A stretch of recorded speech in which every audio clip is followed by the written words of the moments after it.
I agree. People with penises are assholes. Big time. Can't live with them. Can't not fuck them. Can't not fuck them. But they're in fact, sometimes the assholes fuck better. Hello, this is Captain Poodle speaking. Are you ready to find love? Yes, ahoy, matey. Love. Exciting and new. Go online. They're catfishing you. Shocker. Fiancé. Soon you'll be flying to parts unknown. 90-day Beyonce. Marrying someone you only met on your phone. Be they French or Chinese, a brand new K1 visa's the key. Ooh, the key to what, Poodle? To love. It's reality gaze. Let's love. That's the problem. Oh, when's the last time? What a world. When's the last time you remember getting dicked down by a nice guy? Never. Okay. It's maybe happened once in a blue moon. Once. They don't have the same. Okay. You're not wrong. And It's not the same. nice guy's not going to spit on you. And if they do it, they'll ask They'll be before like, they can do. I spit on you? I know. Don't ask before you spit in my face. Just this is reality games. This is reality games. Consent is wonderful, but that's not one of the things you can be consentful about. I'm sorry. It's just not. It was Also choking. I don't know if you're going to ask me. I have a gay friend. He said, this guy just spit on me and I slapped him upside the head. I was like, don't just spit on me. I think there needs to be a certain. I think you need to know when it's right. There are some people who, if they spit on me, let's say too early, if we're let's just say, I think there is a time and place. Okay. If we're like, let's say we've just gotten into bed and taken the clothes off. Now is not the time to talk. You just turn over for foreplay and then go. And I go, oh. So I feel like for you to be spat upon, it needs to be in like round 4 of the sex act. and it needs to be in a moment of just wild animalistic frenzy. I think the spitting needs to happen when nothing else.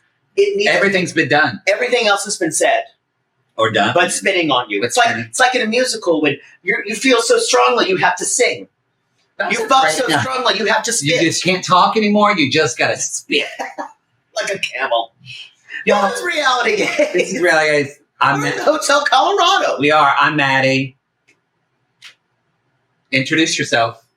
This is James Jacob Anthony, who lives on 1421 Schrader Road. Schrader? I don't know. Poodle, welcome to the show, everybody. This is part 2 of Happily Ever After. We're in a hotel with ghosts. With ghosts. Season 8, episode 19. We are. I didn't get the title. I did not get it either yet from the screener. We're recording this kind of early, so look it up. Look it up. Yeah, look it up. Remind everyone where we are and about our sound. Mine's a little different. Oh, we are at a friend's wedding. We're away for a friend's wedding. Bridget Green, as some of you now say, I have a Bridget Green story, and you don't know Bridget Green, but I love that some of you say that, just knowing you're about to tell a very long story. This wedding had nothing written down about it. In her defense, there was y'all, again, I want to actually, in her defense, and also, I just want to remind sissies, there are still there are people in Houston that still do not have power 2 weeks out from a hurricane. Fair.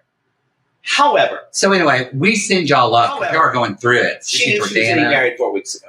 She did, but Bridget Green waits till the last minute. So y'all, we didn't even know. We just drove here. We didn't know where to go. It is stunningly beautiful here. It is. Really, really pretty.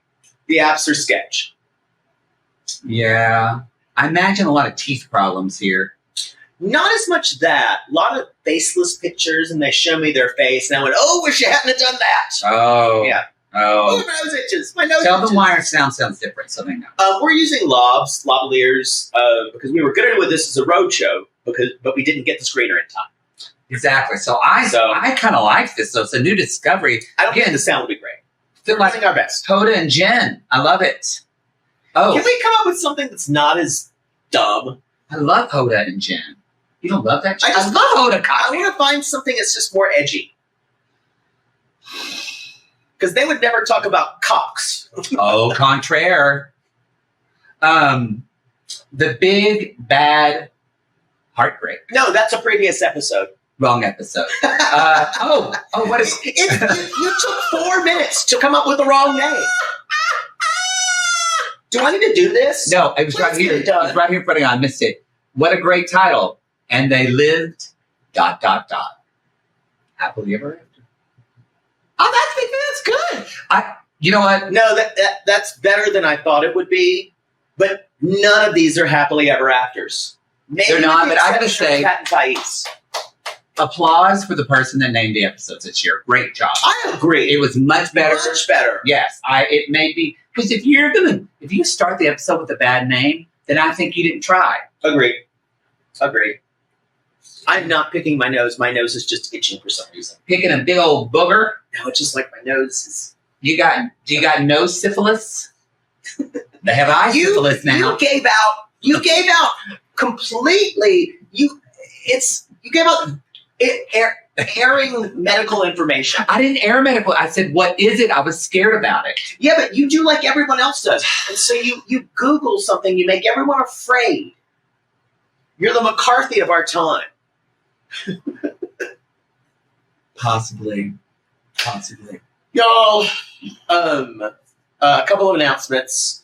The Bicurious poll is going to be out probably early next week. Your choices are chosen. Oh, okay. And they are. It's kind of like Making the Team, the Dallas Cowboys show. Yeah. Dallas Cowboy Cheerleader show on Before Netflix. you announce this, I'm just going to, because I can move, I need to put on some lip balm.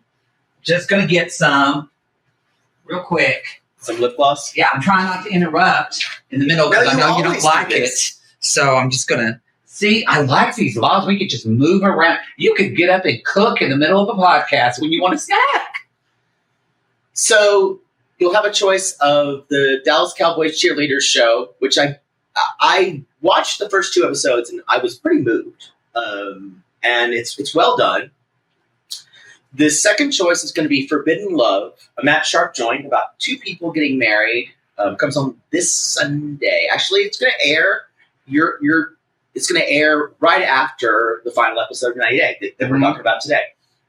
So we'll be talking about, it'll probably be that first episode of Forbidden Love.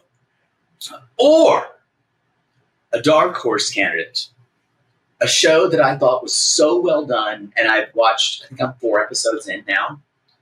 And it's on Netflix. It's a Japanese show called The Boyfriend. And it's about 7, I think they all men who sleep with men, who have slept with men. So men and bisexual. My favorite kind of men. My I preference. don't know. I don't love men in general. And you usually I like do- to try to sleep with straight men. You got to think about that. I don't know. I think like is a strong word for men. I don't have to think about it, but you know what? A sissy told me, and I subscribed to see it. Not on the business card, I promise. But you remember... You're waylaying my choice, but that's fine. Yeah, that's true. But you remember Nathan from Too Hot to Handle? Yeah. Who was like the go-go dancer, striptease? It's a video with him and a guy jacking off together and rubbing each other's dicks. And it's hot. Everything. They're rubbing each other's They're dicks. rubbing each other's dicks, and it's hot. I don't think we did stop the podcast. Now you can watch this now. If you see an $80 charge on the business account, I swear it's not for that. Okay, you did not pay for it. Why can't someone just send You it to have us? to. You can't send people's work. I want to honor their hard work. Yeah, I want to honor it, but I don't want to pay for it. I need to get these things like the American way. Someone illegally downloads it and I get sent it. God damn it. Anyway, it's very hot.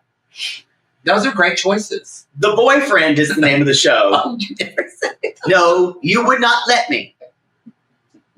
I was describing it, and it's this beautiful show about these men, like, living in a house and deciding if they choosing one person, they have a coffee truck together, and they have different two people go work in the coffee truck together. Oh. It's beautiful. It's very elegant. That's smart because it's a relationship show, but it gives them something that they're put into a...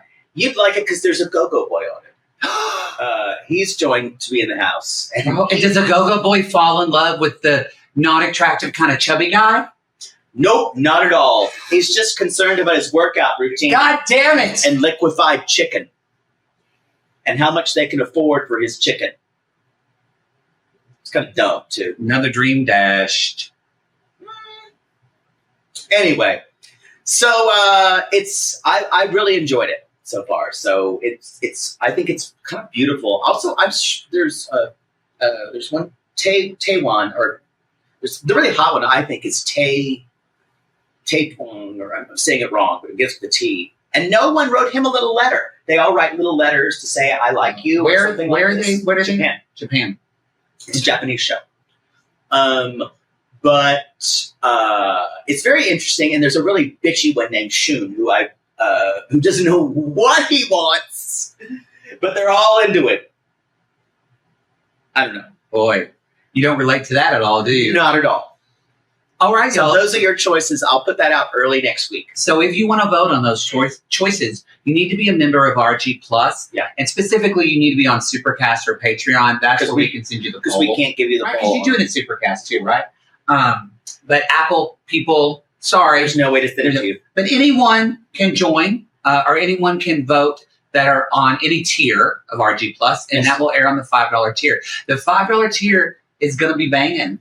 It's coming up soon, too. Love is Blind UK. Love is Blind UK. If we get the squeakers in time, we can drop everything. Yes. But right now, for people on the $8 tier, Welcome to Plathville is back, and the first episode was... We were good gagged. It is out now for free for anyone to listen to. Mm-hmm. The first taste is always, like my dealer said, free. Great. Look at that. And then Plathville, the first episode's free, and then it's going to jump to RG Plus on the $8 tier. Yes.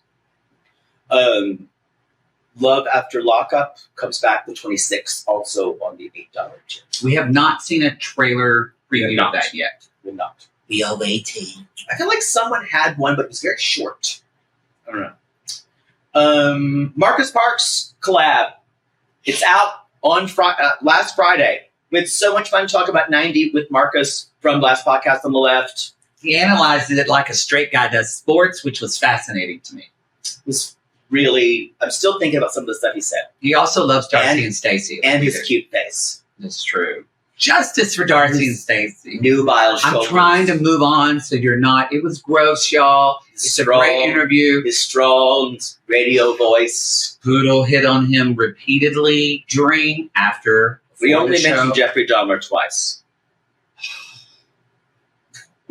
We need to move on. Let's talk about Pat and Thais. The heart of the season. The heart of the season. God, I love it when this man cries. I don't know if I love it. It just needs so sexy. I have a thing. I think it's hot when guys cry. For a reason. I need to process that. It's not hot, but he's so broken, he will give everyone in his life the moon if they just look at him.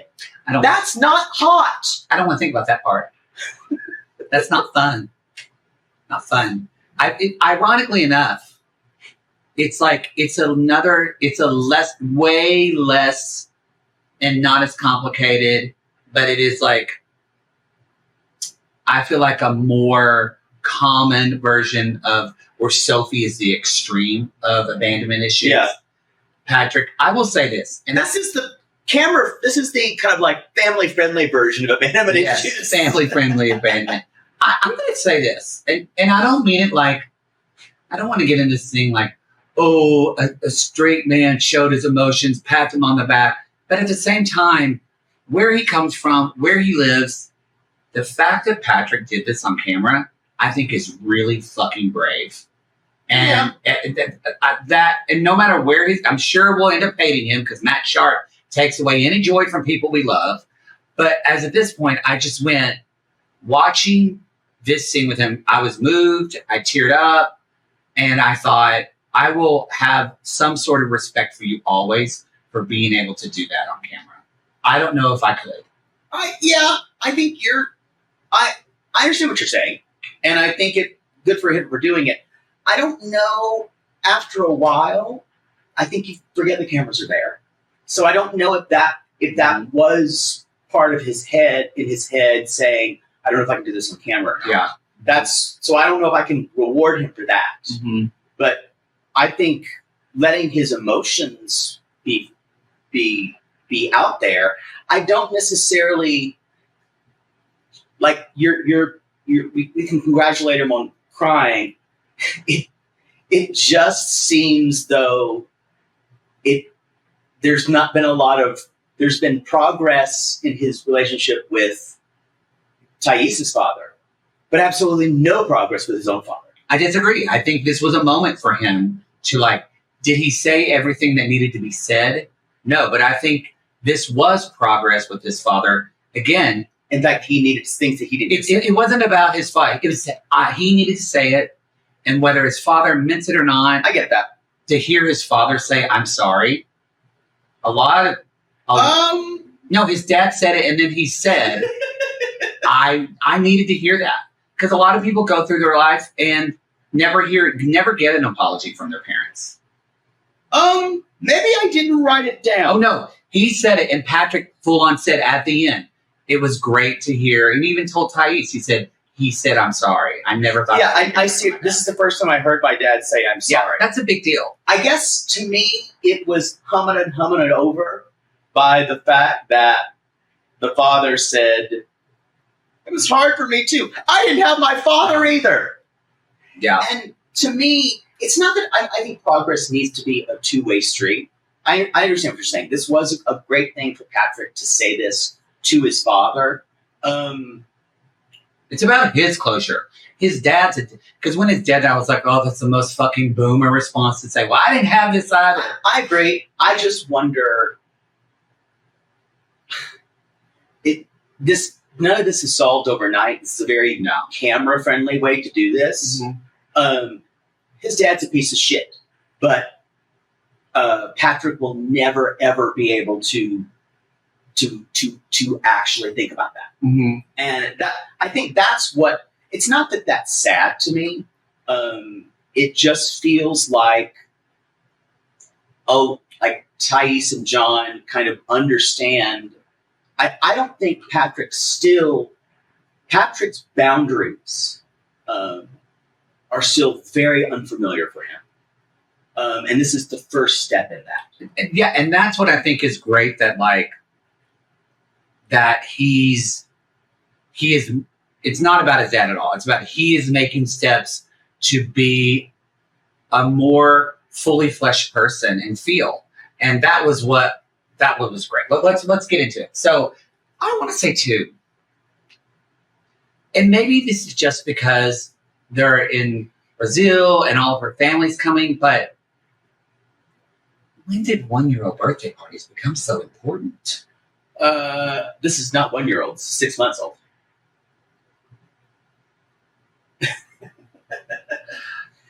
Here's the thing. It's less about, she even says, it's less about the number and more that this is the first time that their parents can see it. I get it. I thought the party was very nice. It was nice. They were so stressed about it and the big balloon thing and all that. We didn't have that growing up.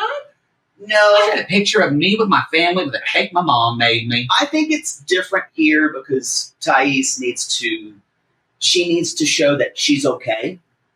And I completely understand why they did this. I thought it was a lovely kind of place at the party. And that piece of shit father's like, well, you could have had it in my range. You could have near me. It's just, and I understand people with could have been issues, but I would have just said, shut the fuck up. No, his dad's an asshole. I don't care who you are. Shut the fuck up. Yeah, I think honestly, I like, wanted John to do that. I think why I probably, on a personal related, I didn't have a strained relationship with my father. We got along really well. He was super supportive. And my brother, though, and I think a lot of that is because I was more expressive with my emotions. My dad and I, where my brother and my dad had much more kind of, was it grit in the mill? What's that? Grist for the mill. Grist for the mill. And I know that I said everything I needed to say to my dad, and I felt when my dad died, I was fine with it. And I think this was good for Patrick because these were things he needed to say to his dad that my brother didn't say to my dad, and it still kind of haunts him. Mm-hmm. So I'm glad he got, because going back to what's actually happening in the show, I'm like, I want to ask you, like, kind of pose the question of, what do you do when, like, yes, we talk about our families and our parents, and yes, our parents gave us their bullshit and they have their moments, but like, this guy's an asshole. And what do you do when you know you're never going to get closure from a parent because they're never going to probably give you that?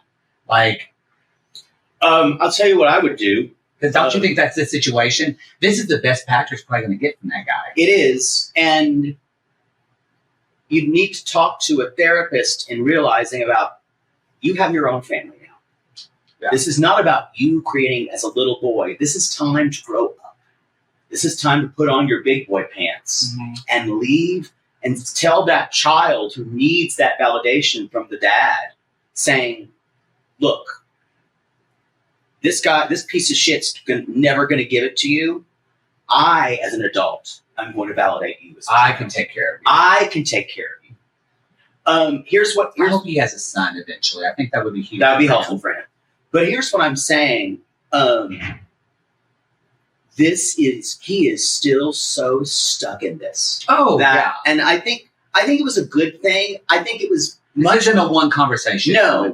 Well, the thing is, it shouldn't be a conversation at all. This should be done. This is the kind of thing where Thais probably wants him. You need to really create boundaries with this guy, because this guy is a cancer. Mm-hmm. He will only take their money.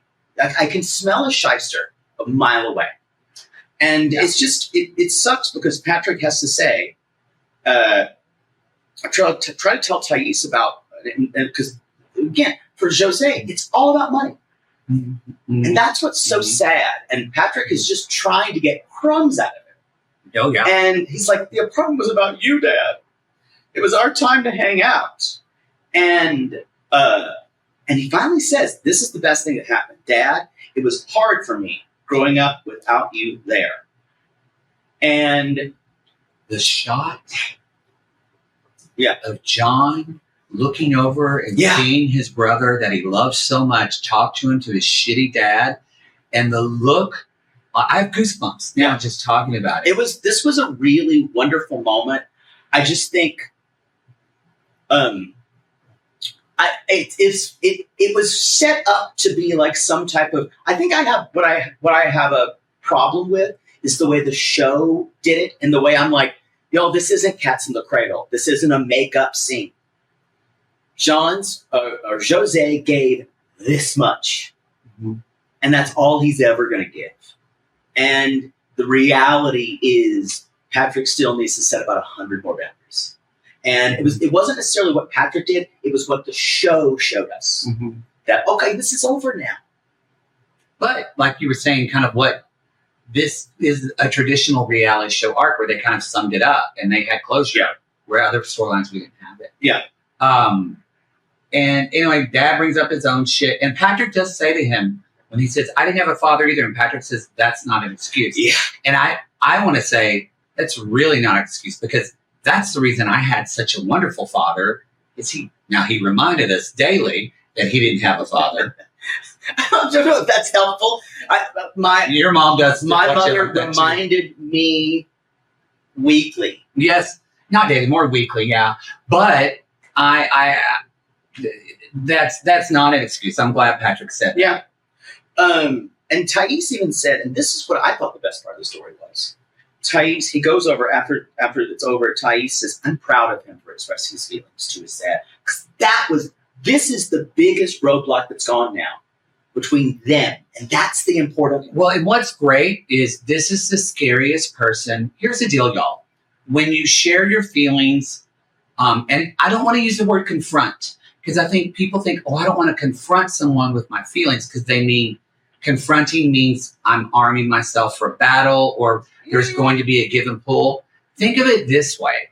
When you release your feelings, like, it doesn't work in every situation, but Oprah even says, she said once before that, like, as far as, because we blame ourselves for things, and forgiveness in her definition is letting go that the past could have been any different. And in this case, I think that applies. He was able to release those feelings and get that out. And this was the hardest person to do this from. So now I think it will help him tell his feelings to Thais, tell his feelings to John. He's our BetterHelp code. Thais says, "John, you had a good reason coming to Brazil. And finally," and he's like, "Finally, some recognition." So they kind of have, I don't ever really believe there was that much bad blood with them in the first place. I think maybe in the first season, I think they've made up by now. And it goes back to what I love about watching them, and I would love to continue to watch them. Oh, I hope they're on again. There is, between all three of them, John probably will never admit it. He loves Thais. I agree. Because, and he said this before, he sees how much Thais loves his brother. Yeah. And he knows this conversation that Patrick did never would have happened without Thais. Agreed. The only part of this where I kind of went, oh, is when Patrick's like, "Now I have two dads." And I went, no, you really only have. I was like, no. Stick with the father-in-law, kid. Don't think. You've got a father-in-law who is cordial and will still be shady to you. And that, it's almost like, to me, it's the Pollyanna-ness of it. And that might be production too. I think there's a bit of that. I just wish, I wish that there was a little more John in Patrick and a little more Patrick and John. But if there was, then there wouldn't be those two things. It's like if there wasn't the Batman, you wouldn't have Joker. If they were a combination, they need these extremes. Sure, let's talk about superheroes. Sure. That's all I got. Gino and Jasmine. Gino, did you do my paperwork? Yes or no? Jasmine, you were watching me filling in things. You actually filled in something. Yes or no? Yes or no, Gino? I've never seen Gino get this angry.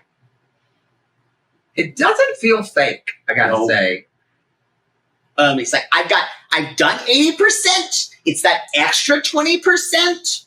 And I know because remember, y'all, she even brings it up. He's not working. No. So I'm like, what are you doing? Like, do I think Jasmine's taking it to an extreme? She kind of acts like Gino is, it's like she saw too many like movies of women being taken, like Single White Female, or what's the one you always reference all the time with Julia Roberts? Sleeping with the Enemy. It's like she almost wants to be like, he's trapping me. He's controlling me. Well, and I don't want to devalue her feelings because I can understand the genesis of that, but it doesn't feel that extreme to me. Gino is someone who is, the paperwork is long to do things like this. I think a person who is not on the spectrum or processes things well could do this faster. But Gino has to go through everything very, very slowly. And yes, he's probably not working on it all the whole time. But I think probably the way he processes is part of why it's taking him so long. Even him talking about, I've done 80%, I've got to finish that last 20%. Yeah. And she's not going to understand that. She thinks that it is personal to her, and she thinks that he doesn't love her. And this isn't, they're speaking, even though they both speak English, they could not be speaking more different languages right now. What it means to her and what it means to him. Well, this is a thing where they both are wrapped in Gino more than her, wrapped in his own hurt and resentment that he can't see her side of things. Her tone, I will say, he says, it's your tone. Her tone is awful. It is. It is. But you're trying to make me crazy. Yeah. I'm not giving you power anymore, Gino. And whereas Gino says, I'm trying my best, and it's not, doesn't feel like it's good enough. And this is where, and I don't think it's true, this is where Jasmine takes it to a place and says, he loves to see me suffer. He's having fun in all this, seeing me suffer. And I don't think Gino is trying to cause harm to her or ill will to her. No, it's just the thing about it, y'all. Gino finds comfort in obsessing over the minutia of life, and big picture things are difficult. They give him anxiety.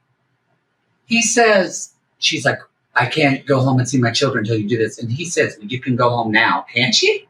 Or does that mean leave?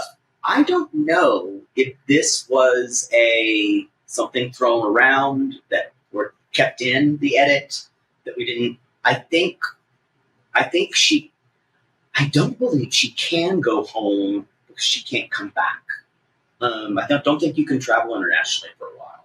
That's what he was saying go fuck you, go see your kids if you want to. And break up. And don't come back. That's what I was saying. It wasn't said, so I just wanted to. Yeah. So this is when she says, give me my passport. And he said, if I give you your passport, you'll lose it. That's fair. I think Jasmine will. I think she gets scattered by stuff. And I do think, he's the more organized one. Weirdly. And she said, you're holding me hostage. Yeah, I don't know about that. I don't kind of believe in all that. And she's kind of at the last step. She's like, I thought he was kind and generous, but now he's plagued me and he's lied to me. She gets her luggage and he gets a second room on his credit card. Can you do that? I mean, I feel like if anyone knows that you could leave a hotel room and go, I didn't know you could do that. I think that was a little massage. So you've never done that? I have not done that. Okay. Yeah. What do you do, though, when you have to leave someone's room because their husband comes back?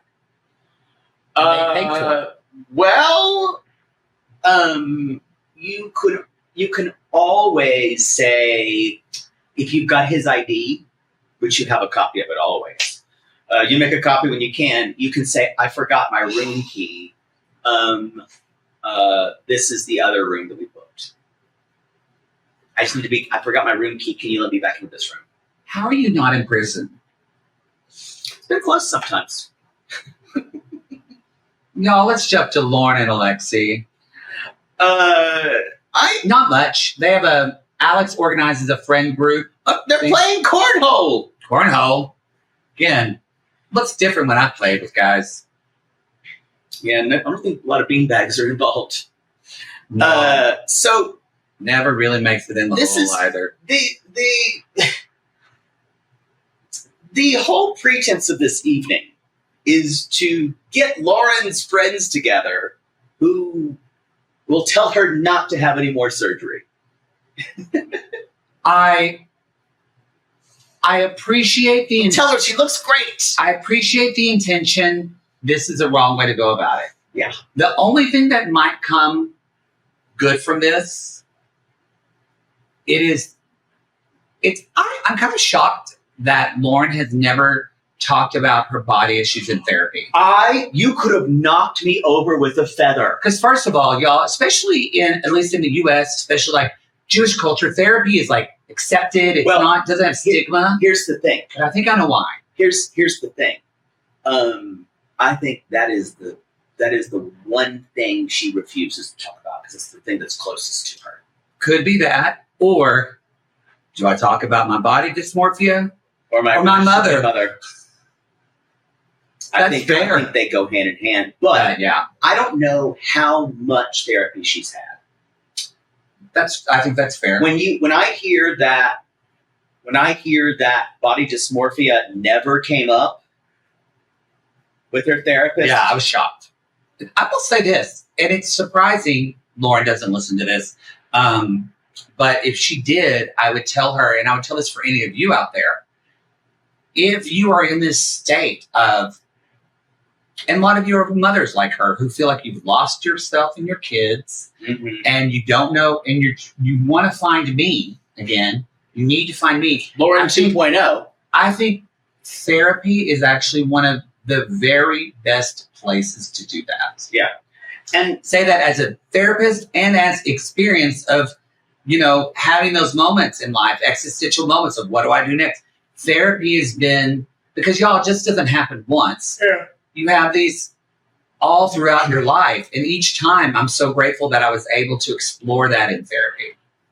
I think there's also a type of person, I'm not saying this is Lauren, but there is a type of person who goes into therapy hoping that her therapist will think that they're pretty together and they're telling the therapist what they think the therapist wants to hear.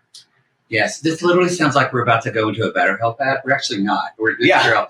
But I think that's a really good point. And so it may have been that was her experience in therapy of she's trying to get validation that she's like, I'm not crazy. I'm just needing to talk some things out. Mm-hmm. And so maybe she thinks if she talks about her body dysmorphia in therapy, not being able to cross the mirror, which I'm sure her parents probably said when she was growing up, that's crazy, Lauren, that you can't do that. It's the validation. Yeah. Her parents have never validated her opinions and what she wants. Yeah. Full stop, y'all. They have never validated that. Yeah. So she's looking for an outward validation. Yeah, I think that's why she went to therapy. And it's, and also, because I understand, so the friends talk, and then Alexei talked, they have this talk at the end, and I'm glad he was honest with his opinions. I will say this, Alexei, I don't know what the fuck you think is wrong with your face, but it's perfect. I wouldn't change a goddamn thing. I think that was a good thing to say. But it's good for him to say, because to hear him say, this guy who is stunning, to say that about himself. I think everyone, though. But everyone has their things. Yeah.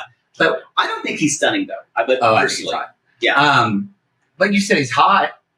Yeah, but it's different than stunning. You mean because his dick's big? No, but I think there are certain things about everyone's appearance who would change. Well, I bring that up because that's what he's trying to, what is icky about that? And if you're someone that has body dysmorphia, it's, people are going to say, you're beautiful though. And I'm like, yeah, but this is actually a mental issue. It's not something that. Yeah, they're trying to solve a mental, emotional issue with a paint roller. Yes, and it felt like an intervention. It did, and I did not like this scene at all. And that can be shaming to her and making what they're doing, but they don't realize they're doing in a gentler way what her parents. But they're invalidating her feelings as well. Well, what this is going to make Lauren is even more determined to get another surgery. I think so too, because she's going to say, "No one sees it but me," and she really needs someone who sees that. So anyway, I'm not going to judge anyone's personal experience here. I don't know if Lauren not talking about body dysmorphia in therapy means that it's never ever been addressed. Mm-hmm. I think group work would be really good for her. Yeah, I think. Anyway, I don't have much more about that. No, I don't either. I just, again, it's so. I'm sure all the empathy that I feel for Lauren is probably going to go away once she starts being nasty on the television. Yeah, y'all, on the television, you see her and Thais get into a fight. And honestly, no tea to Lauren, but I can't imagine Thais doing something that's upsetting. No, it's going to be Lauren. She's gonna get mean anytime girl. she gets in the situation with lots of other people, y'all, her first happily ever after tell-alls, or her season tell-all was not great either, and her first happily ever after tell-all was awful with Anfisa.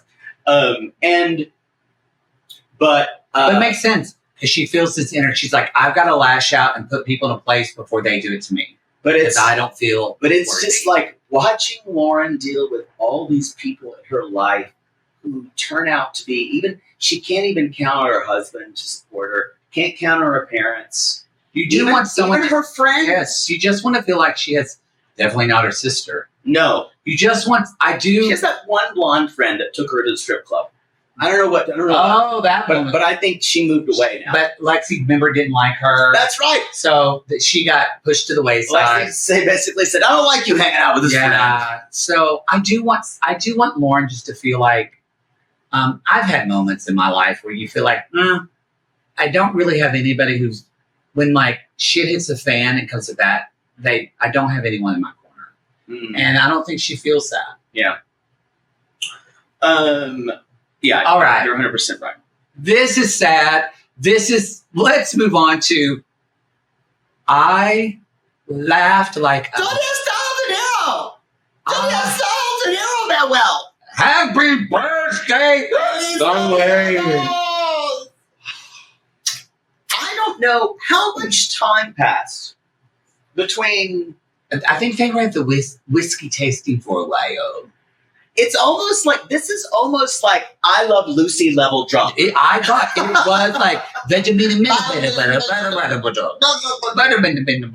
This is, you know what this is? I'm trying to think where have we seen drunk Donny Day behavior before? Oh, I was gonna say I've seen this with you often. Yeah, I'm trying to think where some of the best drunk 90-day behavior we had, especially at a party.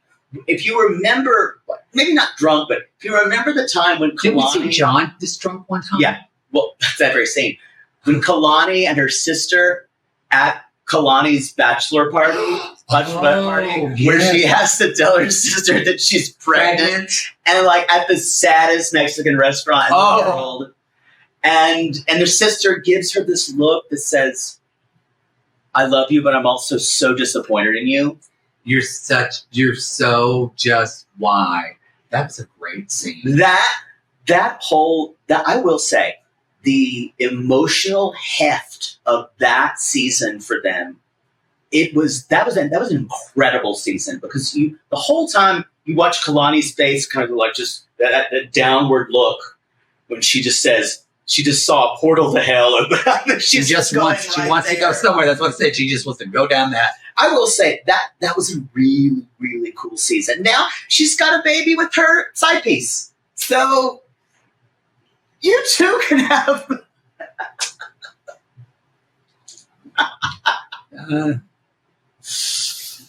Sure.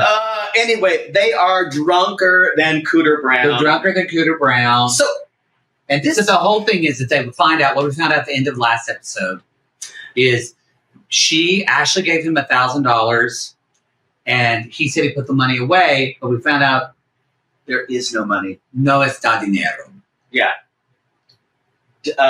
Where is the money? It is gone. I used it for other things. And y'all, her family then turns into the hyenas from Lion King. Yeah, they do. And this was a gross display. I really hope they don't bring this family on the tell-all, but I know they're going to. I disagree. I want the mother Stacy in everything. I just don't. I think I don't like it to see Americans who say, "Yeah, we were right all the time. They're a foreign scammer." I don't like to see people othered that way. No, I don't love that part. And I just like the mom's reactions. She says funny things. But Manuel says, there is no money. It's done. And Ashley's like, wait, what things? What things? Like, bills and debts that I had to pay in Ecuador. And then so he says that, but then in the same breath he says, because I'm responsible with my bills, not like you. Okay. This is number one. He can't help himself. He can't help himself. This is a vicious thing to say. It's, yeah. In the same moment where you have confessed you had to pay bills and you used, the thing about it is, they're married. It is their money. Yeah. It's not her money. It's not his money. Yeah, he can't work. It is their money. Yes. Our money. Mm-hmm. Neither of these people can see it that way. Just like he had a problem with her student loan debt. And it's just, I want some random person at this whiskey table to go, you know what? It's both of your money. She gave you the money to do and you put it in your account, and then it's your money together, and you need to pay your bills, whatever that was, and you know what? You need to be okay with her spending stuff on stupid shit. Yes. Also, I go to the bathroom. because, if you go, I think it's this back and forth of, she gets judgment. It's like, where is the chicken or the egg? Because I was trying to think about this. I went, who, and I'd have to go back and watch, and I'm not going to do that, but I know it's Sissy from, like, who in their relationship was judgmental about money first? Because I feel like from the get-go, she was like worried about giving money to the family, and from the get-go, he was like, why is she buying coffee? Like, and I agree with you. If all their bills are getting paid, they both shouldn't be criticizing each other at all about the. Well, it's none of their business if the bills are paid. This is sadly, this is a moral judgment on both their hands, on both for them about how each of them sees money.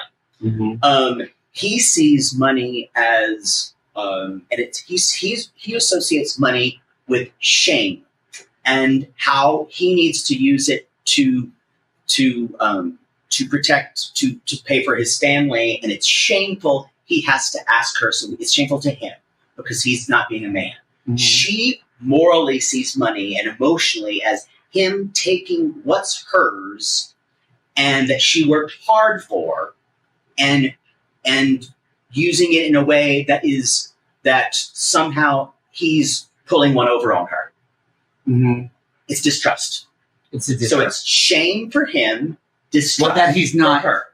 And because it's kind of more at the end, but I was actually kind of surprised at her reaction at the end when she talks to him, because she kind of tries to lay that out. But you're right. It's this, but there's this, and kind of kudos to Ashley in that she said at the end, like, she was trying to tell him, like, what I love about watching them is that, like all couples, we always want to let go, like, whether you agree or not, like, Angela's bad, Michael's a martyr, whatever, like good, bad. What I love them, they're both such complex people because she just railroads him and shames him about this, but at the same way, he never tells full truths. Mm-hmm. And that, when someone like Ashley, who's had like her history and all that, but that is just like, it's like he's just laying little bombs, and then they all explode for her. He explains that. He explains why he does that, though. But he explains it. He has this moment that he cries, and then in the next breath, he's still lied to her. Right. And so it's just like, to me, that has more emotional reasoning behind her not trusting him. Yeah. Mm-hmm. Because to me, he's not telling her because he doesn't feel like a man. Yes, but if someone had this kind of amazing breakthrough, they're crying together, they tell us, and then someone that comes out, agree. I would immediately go, was that fake? Were they manipulating me? Was that a lie? I would distrust it. And it's whiplash. And I don't even have all the bullshit she has in her life. He gets up. The first thing she says, I don't know if I could forgive her for this if I was Manuel. She says, now she is drunk. She's like, he came here on a lie. Yeah. Mm-hmm. I don't know if I could forgive that. Yeah, that's a terrible thing to say to someone. Hypocritical. There's no trust. There never will be. We just agreed to be open. We cried together. And I started laughing. And she's obviously drunk. Homeboy, when she said, homeboy's getting thick as hell.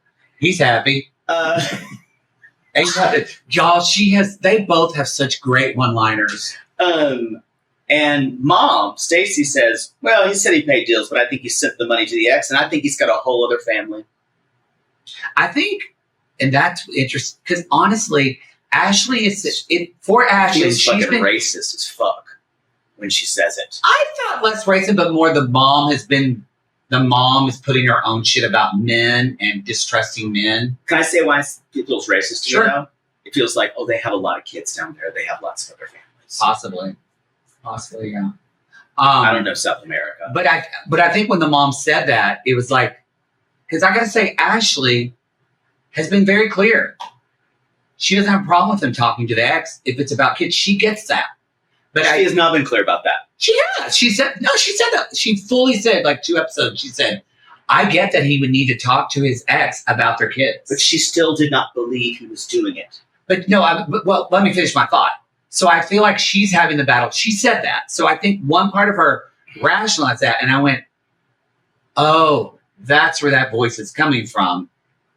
You probably think, yes, of course he has to talk to his ex, but you've got your mother in your ear telling you he's cheating on you. Stacy believes he has a whole other family and network of lies that he's not telling her about. I have a simple response for that. You don't have to listen to crazy people. I know. I'm just, your ear. But there's, it's part of like people put that in your ear and working through that. So it just made me understand her. I'm not condoning it, but I went, oh, that's because there's these moments where some moments she's very rational about it. And then other moments I'm like, bitch, you're being crazy. And so now I get it a little bit. I think the rational moments, which happen in the talking heads, are filmed at a completely different time. Yeah. And I think that the talking crazy moments are more real. Because her mother winds her up. This is a family she needs to have boundaries with. Yeah. Because none of them, here's the thing. Because even the mom said, you are Phoenix and we got you. It's like, remember. They want her to be messy. We're the ones that will always put you back together. They want to keep us. her a mess. Yeah. Because she needs to be a mess so they can feel better about themselves. Yeah, I agree with that. They're shitty. I think that's, Oh. Anyway, she's like, clarity, transparency, and love. That's all I want. It's what I need. And the other thing about her is what I think is funny and why I think she makes us laugh is she can't not talk in platitudes that don't seem to mean anything. Mm-hmm. She's like, I need to find a relationship that's non-toxic. I'm like, what, like paint? Like, I don't know what non-toxic means for her. Mm-hmm. I don't think she knows. And so he goes home. No, he goes outside. Well, this is before that. Yes, waiting for the car. She's like, tomorrow is another day, but we can't continue on this way. The interesting thing is, question for you here. If she says he came here on a lie, I guess I'm trying to think, how does she hold, I know she's drunk, how does she hold in her head 2 simultaneous things? Because she even says, and this is not a talking head later on, this was her talking head when she was drunk. Yeah. And she's like, it made me laugh because she's like, it's not about money. It's that I always find out something different. So that's true. That is true. He is not telling her all the truth and she finds out. But then she said, he has told me we could go the distance. And so it's this idea which I laughed at. And then she's like, I'm drunk, he's drunk. And at least they went to bed on it. But no. I mean, she stays to get drunker. No, I thought they both get No, she goes back to drink with her family. Oh, I missed that. I thought that she went home with him. Oh, I don't think so. I feel like she went back to drink. Oh, did she? I feel like, maybe I'm wrong. I feel like she put him in the van. Oh, I thought they both left. Maybe I was like typing when I saw, but yeah. Maybe I'm wrong. I don't know. I thought, well, y'all let us know. I wrote, he goes home, looks like she's going to drink more. Oh, well, that's not. Yeah, she does not need to be around her family. That's for damn sure. I think what I was talking about, she's able to hold two simultaneous ideas. And if it's not what she believes, it's even worse. By saying he came here on a lie. He's never truthful with me for money. He's tried to scam me all along. Mm-hmm. Because the thing is, y'all, if she would have gotten up and away from the parents or family when they started going on and said, you know what, I'm not going to stay here with y'all trying to start shit. Maybe. And went home. But no, it would have been a completely different night. Maybe it's fraudacity. We've never thought about this. Look, she's a good actor. She's a performer. Maybe she doesn't think it's about them. Maybe it's just, it's a plot point. I've actually never thought that before, but in this, because I'm trying to make sense of what you're talking about. I don't think it's such a, he's a good enough actor. I think he has to play the reality of it. I don't think it's fraudacity at all. I don't know. I think he's kind of a showman too. Because it's just trying to explain, like, where is like the... Why do you think that? Because there's so much whiplash with her where she has these moments of clarity and understanding and empathy, and then she's like going crazy. Again, those are in the talking heads, though. No, you're wrong. We just had one when she was drunk saying, like, it's not about the money, it's about the trust. He tells me these little lies. So she does have these moments when she's with him where you go, yes, that's very reasonable with him. And then, so that's why I'm just trying to make peace with. But when she's with her family, it's never that. Yeah, no, because that's so. But no, she could step, if she's actually, if that was how she felt, she could actually say to her family, I think when she's with the camera, regardless if she's drunk or not, that's the best version. And she's trying to be the person on camera and understanding. So I do disagree with you there, that she is not aware of the camera. I think... No, that makes sense. I think who she is in the scenes, that's Ashley.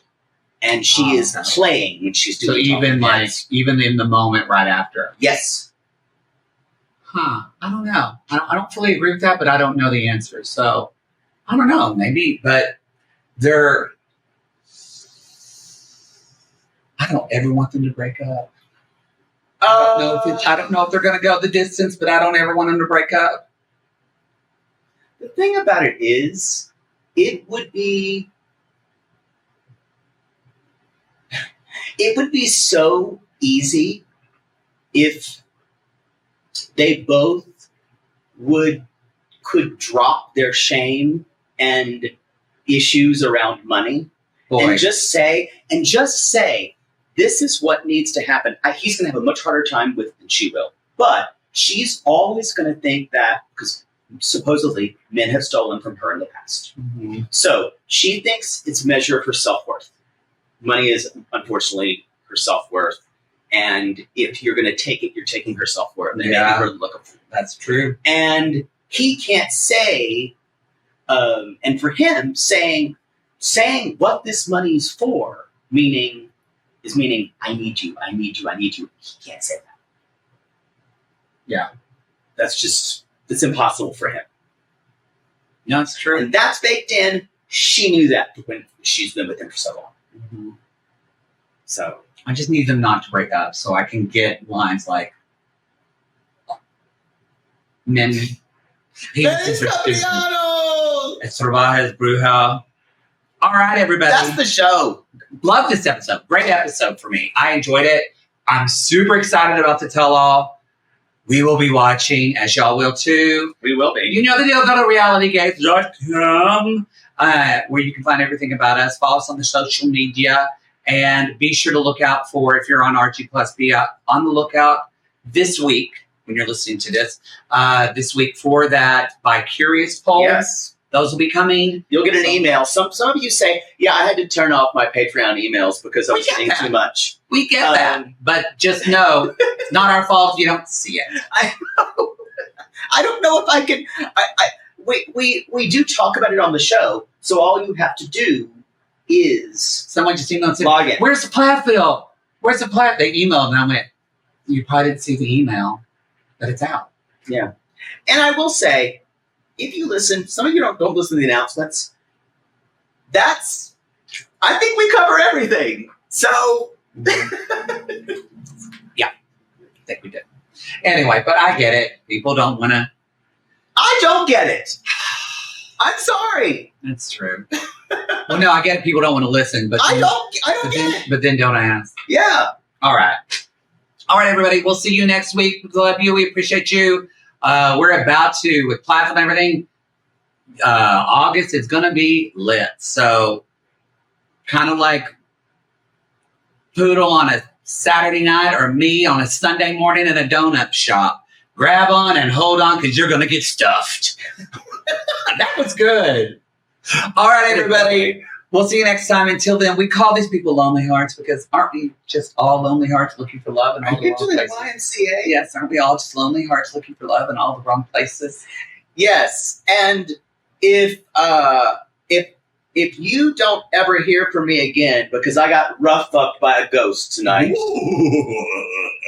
it's been nice knowing you. Been nice knowing. I'm Walter Devereaux, and you will take my care. It sounded like he's got a ghost car. Ghost cop. You can't see it, but you know it's there. You feel it up in your butt. It's called ghost cop. Does it? He's gonna put it every which and everywhere.